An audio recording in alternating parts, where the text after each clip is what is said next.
Bwana, hapa nikiwa kwenye chumba cha mteja wetu, kwenye chumba ambacho kipo juu, floor ya juu, ambapo ni chumba ambacho mzee mwenyewe baba mjengo atakuwa humu.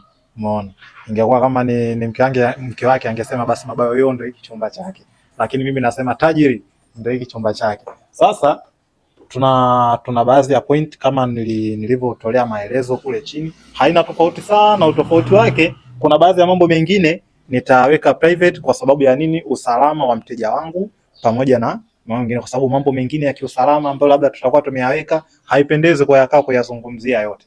Kuna mengine nitaweka private. Kwa hiyo hapa kuna box juu kwa ajili ya TV ya showcase, lakini kuna bomba kwa ajili ya HDMI, lakini kuna points za socket ambazo zitakuwa mbili ambazo zitakuwa na matundu manne. Kwa hiyo box moja itakuwa na matundu mawili na box nyingine itakuwa na matundu mawili. Kwa hiyo kwenye mazingira ya hapa, kama atakuwa anaweka subwoofer, atakuwa anaweka labda decoder, atakuwa labda anataka nani kuchaji na vitu vingine vidogo vidogo vya kijanja, maana yake anamaliza kila kitu akiwa chini. Lakini vile vile patakuwa na bomba lake hapa kwa ajili ya antena, patakuwa na bomba hapa ambazo zinakuwa zinashuka kwa ajili ya socket, lakini patakuwepo hapo na DP ambayo itakuwa ina control sehemu yake ya TV. Unasubiri nini sasa? Karibu bwana.